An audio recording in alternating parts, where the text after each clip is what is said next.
The arrow in the given picture shows Howell-Jolly body seen in pernicious anemia, or Cabot's ring seen in pernicious anemia, or Rushton body seen in iron deficiency anemia, or none of the above. The given picture is peripheral blood smear, and the two conditions that is given to us are pernicious anemia and iron deficiency anemia.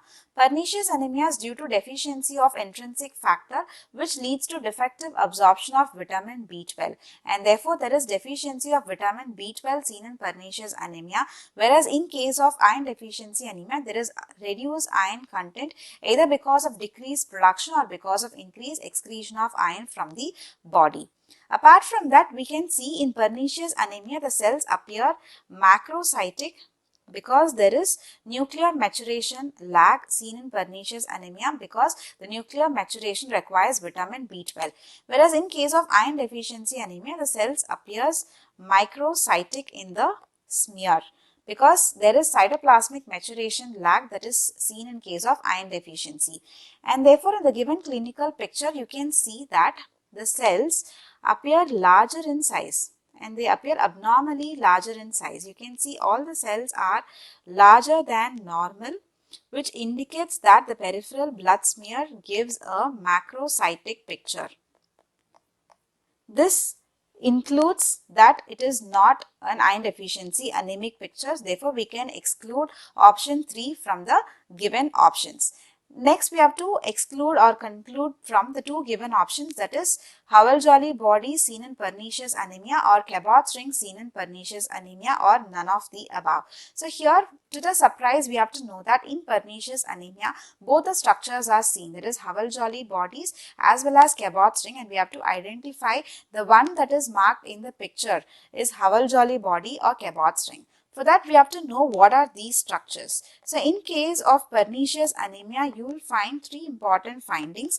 One is Howell-Jolly bodies, which is nothing but nuclear remnants present in the cell. They are seen as nuclear remnants. Whereas, when it comes to Cabot's ring, they are nothing but thin eosinophilic strands present within the cell, which takes up the form of a shape or in the form of a loop, or they take up the shape of 8.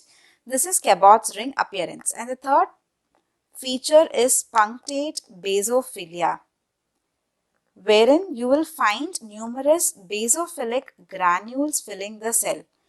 Numerous basophilic granules are found within the cell. So, these three features are evident in pernicious anemia: Howell-Jolly bodies, Cabot's ring, and punctate basophilia. So, now in the given peripheral blood smear, you can see that there is evidence of a ring-like structure within the cell. Ring-like structures, therefore it is suggestive of Cabot's ring that is seen, and along with it you could also find numerous basophilic granules scattered or dispersed throughout the cell. You can find numerous basophilic granules, indicating that the cell marked with the arrow in the peripheral blood smear is nothing but Cabot's ring with punctate basophilia or basophilic stippling seen in pernicious anemia. For a better picture, here is a peripheral blood smear which is demonstrating all the three structures, such as Howell-Jolly bodies is seen as just the nuclear remnants, and basophilic stippling is seen as numerous basophilic granules filling the entire cell. And next comes the Cabot's ring. Here you can see it is a very thin strand taking up the shape of a ring or taking up the shape of a loop. Therefore, Howell-Jolly bodies, basophilic stippling, and Cabot's ring are three important findings you can see in the peripheral blood smear of pernicious anemia. And in the given picture in the question, you can find the Cabot's ring with basophilic stippling that is evident. Therefore, option 2, Cabot's ring seen in pernicious anemia, is the most appropriate and right answer for this question.